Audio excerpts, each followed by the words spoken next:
Aaron's rod refers to any of the staves carried by Moses' brother Aaron. In the Torah, the Bible tells how, along with Moses' rod, Aaron's rod was endowed with miraculous power during the plagues of Egypt that preceded the Exodus.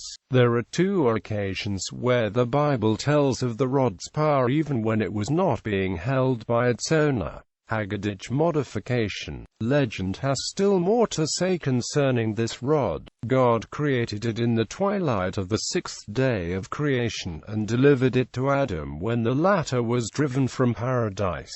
After it had passed through the hands of Shem, Enoch, Abraham, Isaac, and Jacob successively, it came into the possession of Joseph. On Joseph's death, the Egyptian nobles stole some of his belongings, and, among them, Jethro appropriated the staff. Jethro planted the staff in his garden. When its marvelous virtue was revealed by the fact that nobody could withdraw it from the ground, even to touch it was fraught with danger to life. This was because the ineffable name of God was engraved upon it. When Moses entered Jethro's household, he read the name, and by means of it was able to draw up the rod, for which service Zipporah, Jethro's daughter, was given to him in marriage. Her father had sworn that she should become the wife of the man who should be able to master the miraculous rod and of no other. It must, however, be remarked that the Mishnah as yet knew nothing of the miraculous creation of Aaron's rod, which is first mentioned by the Mechilterency on Deuteronomy. This supposed fact of the supernatural origin of the rod explains the statement in the New Testament and Tosefta Yoma e. 7, that Aaron's rod, together with its blossoms and fruit, was preserved in the ark.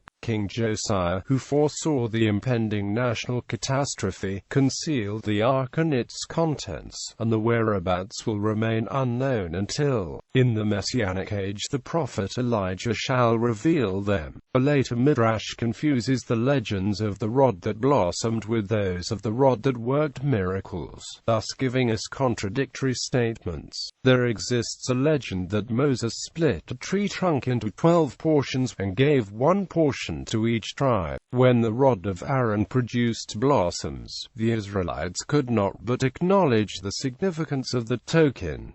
Christian use. The account of the blossoming of Aaron's rod contained in Clement's first letter to the Corinthians is quite in Haggadic midrashic style, and must probably be ascribed to Jewish or, more strictly speaking, Jewish Hellenistic sources. According to that account, Moses placed upon each of the 12 staffs the corresponding seal of the head of a tribe. The doors of the sanctuary were similarly sealed, to prevent anyone from having access to the rods at night. The miraculous flowering of the rod was also considered a type of the incarnation of Christ and his virgin birth, and appears in scenes of the Annunciation to Mary. In the Ethiopian 14th century text of the Kebra-Nagast, Aaron's rod is broken in 3 and probably a symbol of the Trinity. The rod of Aaron which sprouted after it had become withered, though no one watered it with water, and one had broken it in 2 places, and it became 3 rods, being 1 rod.